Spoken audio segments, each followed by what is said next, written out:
Hi guys, welcome to this video about the Wyze Cams, and the idea behind this video is I'll try to give you some information about which camera you should buy. I mean, they have two cameras. You can buy either the normal Wyze Cam or the Wyze Cam Pen. So the price of the one is around $20 and the other one is $30. If you buy it on Amazon, it's a little bit more expensive, but you get free shipping and easier return and those things. So I actually recommend to buy from Amazon. I'll put down the link below to both of the cameras. And yeah, so it's definitely your decision. There is no such thing as better and worse camera or something like that. So but they have their advantages and disadvantages, and it's quite important to know. And there are some things which you won't see, like if you just check the videos here or the reviews on Amazon. So I will definitely, especially towards the end of the video, I will add a section which has a really surprising difference between the two cameras. Probably nobody will tell you about this thing. So we start with the normal Wyze Cam. So they show nice moves, left, right, up, down. That's a little bit deceiving because it doesn't have any motor or something like that. It can't be remote controlled. You can't move it up, down and left, right. This is just what you do with your hands. You place it somewhere, put it in one of these directions, and then it's there. You can't, if you are away from home, you can't change the angle or something like that. So that's different with this the Wyze Cam Pen. Of course, it's more expensive, but it has the ability, it can move around 360 degrees, and also you can go up and down with the lens, not only left, right, but up and down. And it's quite fast. It turns around in 3 seconds, so it's quite good. And it has also, I think that both of the cameras have an USB in the back, so you can power other cameras or a second one or whatever. To plug in, the thing is, it's actually, if you see this plug here in the back, that's not where you plug it in, it's just extra power. But of course, when you use this power, you have to be careful with rotating the camera. The power itself, where you have to plug in is at the socket here, and the socket is standing still, it's not moving. So it's just on the other side. There's a plug, or like an outlet on the other side where you have to plug it in. So no, don't worry about that. So major difference regarding quality. I have been using now 2 and 2. I mean, I have bought 2 Wyze Cam Pen and 2 of the regular ones, and I didn't see any difference in quality. So both have a decent image quality. I wouldn't say they are really good. It's just good enough to use it for any purpose. Or I mean, you can see most things during the day, also during the night. They have night vision, so they are usually quite okay. Of course, night vision doesn't really work during the night if you have it pointed towards a window, so it will reflect and you won't see anything. It just works to the inside of a room. They have 1080p, and this one has a wide angle of 110 degrees, and this has a wide angle of 120 degrees. So don't get deceived of these 110 degrees. The angle of the lens is 120 degrees. I don't know why they don't write it down. It's even hard to find on the Amazon listing. This is really 120. This one is 110, but it's hard to see a difference. I mean, 110 is already really good. I mean, usually there's everything to see with that. You're usually not missing anything. So when we check the reviews on Amazon, they have both a 4.2 star and about same reviews. I mean, if you can see that, also the 1 star are here 12% with this one and 10% with the pen. So the huge advantage of this one, of course, it is more flexible. You can, if you have the app, you can point it with your hands towards a specific location and watch this area. Maybe you are pointing it to the outside, and yeah, maybe if you are away for a week, after a week, maybe you want to have a look at the inside if everything is still okay. I have done this earlier with an older, with other camera which I had, which had a movable head. With this one, I have never used it so far, and it has a reason, and I will let you know soon. But apart from that, of course, it's much more flexible, definitely. No question at all. There is a program. I mean, there are several functions in the app which use actually this flexibility. I mean, the first, of course, you can manually point it to almost any location inside. The next thing is you have tracking ability. So if you activate that, and let's say you point it to the inside of a room and somebody comes into the room, and with the tracking it will follow this person.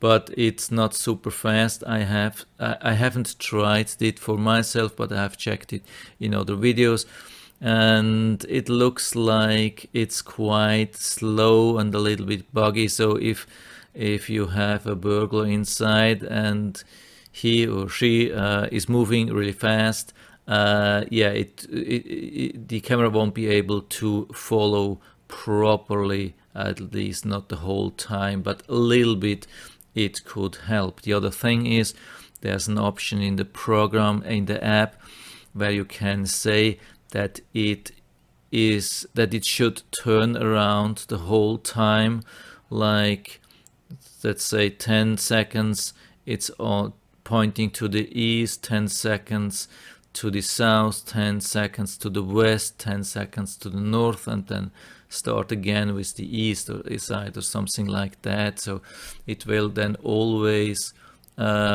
rotate, and so check all the areas. Let's say you have it in the middle of a room, and so it can check the whole room. Yeah, I mean, not same time, but it's really unlikely that it will miss any area when it's moving fast. One other thing, because before I come to my main point and the conclusion, is that this thing, I mean, it's cheaper and it is much smaller. I mean, this thing is quite bulky. It has, yeah, I would say at least double the size. This one has double size compared to the normal Wyze Cam. It's much heavier. It's yeah, I mean, the area which it uses, I mean, to put it on something is exactly the same. It's the same square here with compared to this, but it's heavier. It looks like, I mean, it's easier to detect. This is quite small. If you're looking for something which is hard to detect, you're better off with this. This is much harder to hide somewhere, and that can also be a disadvantage. And now we come actually to the core part of this video and one of the biggest problems of this camera. So as you can see, it is always moving around by almost 360 degrees when it boots up. That means every time after power failure, means within the house, or I mean on the whole power supply, if your power plant goes down, lightning strikes, something like that happens in the US quite often, so that can really be a problem then. But at least, as you have seen, the most important part, it goes always back to straight forward. So if you have it pointed straight forward to something, it will go back to straight forward after power comes back. So that doesn't look too bad at the moment, but it gets even worse. I mean, much worse, as you can see now. If you have your camera really close to a window, and I have mine really close to a window, because the problem is, if you're using it during the night, there is a lot of reflection from inside. If you want to avoid reflection from inside, you have to get as close as possible to the window. I mean, vest is really tight, so you avoid 95 or 99% of the reflection if you turn on the light or whatever. So that's absolutely the best thing, but it has a huge disadvantage when you are away and you have a power interruption and power comes back. It will after that, usually if you have the camera like me, it will point to another direction after that, and it's really difficult to move it to the side. I mean, if you're not local, you cannot do it with your hand. You have to do it with your app, and that can be really a pain, because usually the camera tends to point always forward. So even when you adjust it with your finger, you can drag and drop it, and usually it's supposed to stay there, so you could actually straighten it, but usually it doesn't stay there. It points after that, it moves back to the side, which is actually straightforward compared to the USB plug. Why does it happen? I don't know. This is an old issue. Some people assume that it's if you're using specific areas in your app. So the keyword here is actually detection settings, and if you have turned on a detection zone, and then it's usually pointing back to your detection zone, because otherwise it wouldn't work anymore. That's a big problem. Yeah, and it's hard to work around this thing. So for me, that's really a big disadvantage, especially if you want to place it close to a window or in a bookshelf, or there it can create a lot of problems, or also with the additional power supply, if we want to use that for other equipment. As you have seen, the head is rotating around, and then you can maybe pull the other device down, or this device, or it causes damage on the cable, or you have to be really careful. So bottom line for me is actually that after a half a year of experience with both of these cameras, I definitely prefer the normal Wyze Cam compared to the Wyze Cam pen. I would rather prefer to buy two of the simple ones compared to, one of the Wyze Cam pen. Of course, it's a little bit more than double the price, but not much more. And I think you will be way better off. It's smaller, more flexible, and you don't have to worry about repositioning and those things. And if I have forgot, I don't know, can't remember, the video got quite lengthy. I apologize for that. Maybe I forgot to tell you about sound quality. My experience with sound quality, that it is about the same with the normal Wyze Cam and Wyze Cam pen. I haven't found any difference, and the quality is actually really bad with both of the cameras. I don't know why they haven't built in a better microphone. So actually the microphone is basically useless. It's almost impossible to understand even a single word with these camera, so it's not an advantage with the Wyze Cam pen. It doesn't have a better microphone.